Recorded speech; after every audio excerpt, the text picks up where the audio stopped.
So once I'd dealt with the fear and shrunk it down and made it much more manageable, I actually had lots more brain space to do something with. The problem was, I still was in cat lady mode. I had still really decided that it wasn't much possible for me, that I really shouldn't be trying to do anything else anyway. But that changed for me when I saw something that was right under my nose every day of the week. I had been at work one day and it had been particularly a bad day for me, and I came home from work and I tossed my bag onto my big dining room table. And I looked at the table and realised there was another scratch on it, a new scratch.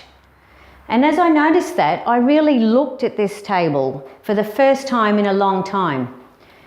This table was one of the few things that Stuart and I kept before we went to Poland. We'd kept it in storage and I brought it with me when I moved back to my hometown.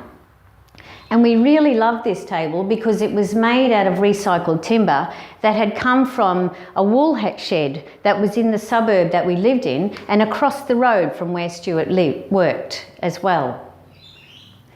The table, it was made of timber that was very old. So that meant that there were lots of gouges in it and there were cracks in the wood and there were marks where there used to be bolts in the side of the wood as well. And we loved all of those cracks in it.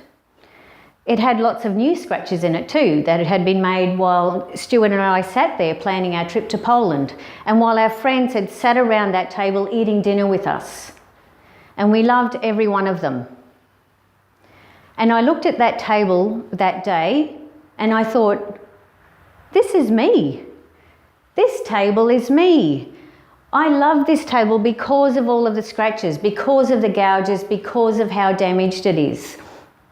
I don't need to hide those things about myself. Just because I'm damaged and I have scars doesn't mean I'm not valuable, and it doesn't mean I can't be useful again. In actual fact, that's what makes me beautiful and what makes me useful to other people in this world. So once I realised that, I started to use my scars to propel me forward. I started to write down what was happening for me. I started to talk with other young widows and to do some research about dealing with grief and loss.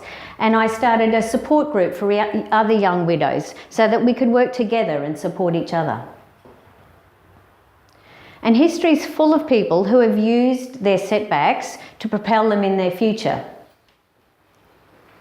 Michael Jordan talks about how he's missed more than 3,000 shots and he's lost more than 300 games in his career. And it's because he's failed over and over again that he's able to succeed now. Steve Jobs was working for the biggest computer company in the world and he got fired. For most people, that would be devastating and the end of their career. But Steve Jobs said it's because of that that he went on to make much more contributions in the IT industry afterwards. Michael J. Fox had Parkinson's, which for most people would be absolutely debilitating and that would be the end of their lives. But Michael has used that to support many, many other people with Parkinson's and completely reframe his own life.